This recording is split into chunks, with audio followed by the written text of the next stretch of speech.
If you've never shipped on Poshmark before and not quite sure how to do it, or you're just worried you're going to mess it up, don't worry. This video is going to clear it up for you. We're going to go through step by step how to ship items on Poshmark. When you make a sale, Poshmark will send you a notification inside the app saying you've made a sale, or they will send you an email notifying you've made a sale. If you get messages saying, I'm going to send you a shipping label, or I can't pay on Poshmark, send me PayPal money, or something that is not on the Poshmark app, that's an indicator that it's a scam. If you want to know more about Poshmark scams, check out this video right here. So you know, you as a seller do not pay for shipping.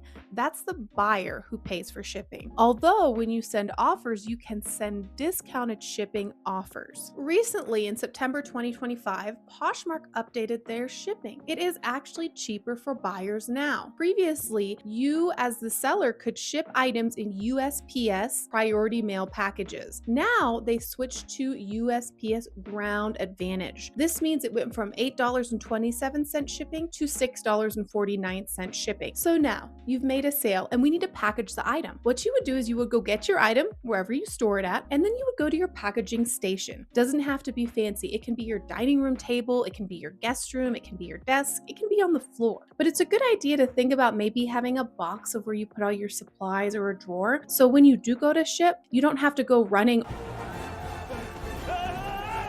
all around the house to go find everything you need. Later on in this video, we're going to talk about the supplies and everything that you need in order to ship items. So now you have your item in front of you. Either you need a box to ship it, or you need a simple poly mailer to ship it, or grab Amazon boxes. That's totally okay. Just as a reminder, if you use previously packaged boxes, make sure you cover up or take off the barcodes or other addresses so it's not confusing to USPS when you go ship the item. And like I said, due to recent changes, do not ship in USPS priority mail boxes. That was previously how you could ship items. Now, if you do, there's actually a message when you make a sale informing you if you use a USPS box, they will charge you an extra $5. All right, so then you put the item in the package and you need your label. This is actually what made Poshmark feel so doable for me when I first started, because I didn't have to know how to weigh, know how to calculate shipping, or go buy a shipping label.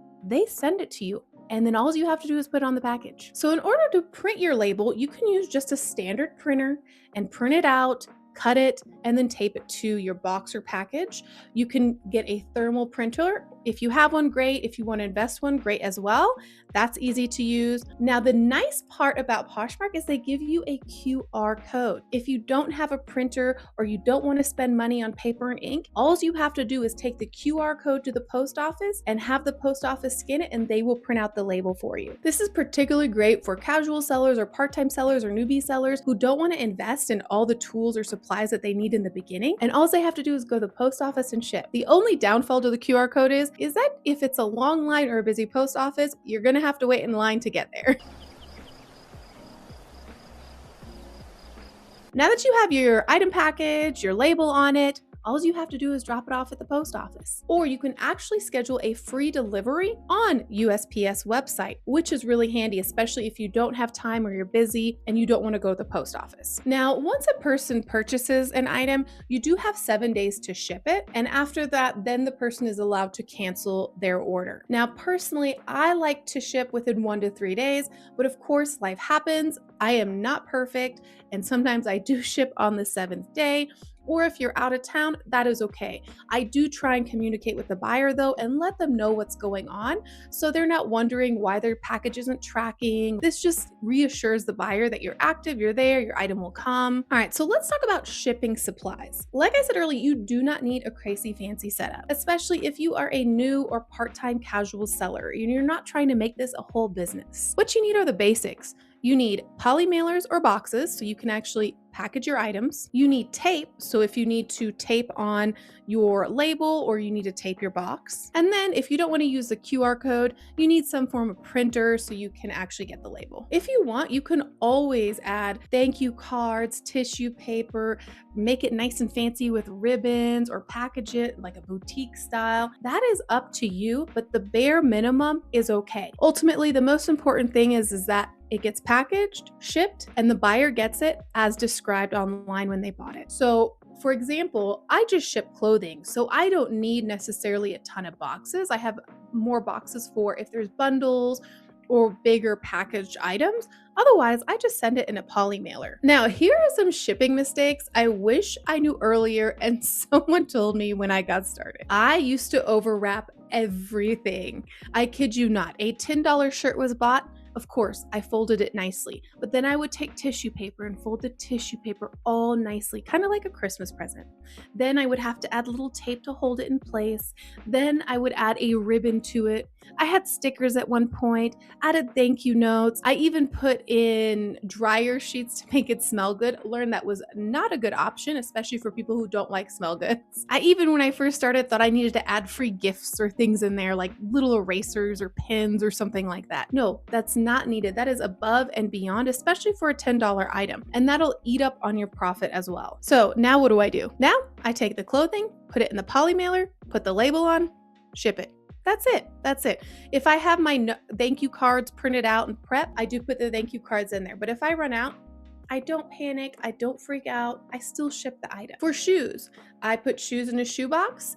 I wrap tissue paper around them and ship them. Of course, depending on the shoes, you can put those in a poly mailer as well. For more expensive items like blazers or jackets or higher end tops, I do wrap those in tissue paper just so they don't get damaged or they have a little bit more of a presentation, especially if someone's paying $50, $100, $150 on an item. Hard goods, of course, are a little different. If you're shipping bowls or something fragile, you of course want to wrap that up and put bubble wrap and make sure that's secure and does not get broken.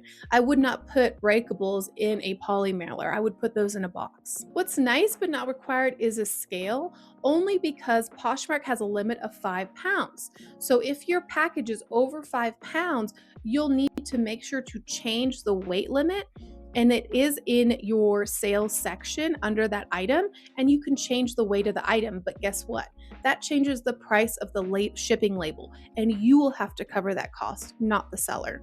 So I always, even with bundles, try to keep it under 5 pounds because I don't want to pay that extra shipping charge. All right, so this mistake I made was a silly mistake and it could have 100% been avoidable. What I did is when I was packaging items, I was packaging 2 or 3 items, and somehow the label I printed it out twice to the same person. And yes, the package got delivered to the wrong person.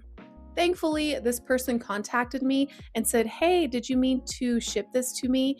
And I had to go back and look because I had no idea I did this. Now, of course, I had a mini freak out because I was like, this is such a stupid mistake. How could have I done this? I contacted Poshmark, and all they did was send this customer a shipping label. They put the right label on and she dropped it off at the post office for me. Thankfully, she was so honest and she messaged me about it. Thankfully, Poshmark was easy to communicate with. Mind you, this was 2 years ago. I don't know how they would go through this process now, but when I went through it, this is how it was done, and I have not done it since. Before I actually attach the label, I will look at the name and I will also look at the username, because sometimes people's usernames are like their last names or the initials, and you can kind of see that it lines up. Or if I'm packaging a lot, I sometimes just go double check I printed out the right label. Okay, so now we've gone over the shipping basics for you. If there's something that you're still a little confused about or you need more clarity on, leave it in the comments below. So back in 2019, when I first started Poshmark, I discovered reselling from, I think, Instagram or something. And I was like, what is this? And I realized there's so many different platforms, and Poshmark is not the only place that you can sell on. Now, the only reason I landed on Poshmark is because, honestly, the shipping, the way everything was laid out, it seemed like I could not mess it up. Like, it seemed if I messed up, I still would survive and I wouldn't get canceled. Like, I heard stories and I was reading about eBay and I was like, oh my gosh, if I do something wrong, I'm done. Like, one move and I'm wrong. So Poshmark for me was the safest bet to start. So of course, getting started with Poshmark was great. I had definitely goofs up to mess ups like I shared earlier in the video. But one of my biggest mess ups and biggest regrets was when I bundled items and I did not check the weight. Because I had one order and this was great. Like, this person bundled like 10, 15 items But these weren't small like t-shirt items. These were sweaters, jeans, I think one or two jackets. And it was because I was having a sale in my closet, which is nothing wrong. You should have a sale. But also keep in mind that if this person bundles 10 or 15, it could be over 5 pounds. Oh, and it was over 5 pounds. It was 11 pounds.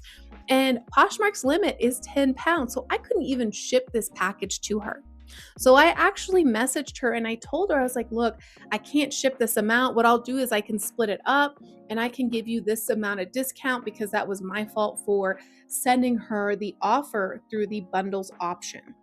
Now, of course, if you don't know what the bundles option is, I'll explain that in a different video. But I did that and she didn't respond back. She ghosted. I sent her 2 or 3 messages. She didn't respond back. So I had to cancel the order. And it was like a $200, $300 order. And I was so upset about it because it was getting rid of 10 or 15 items. It was like $200 or $300.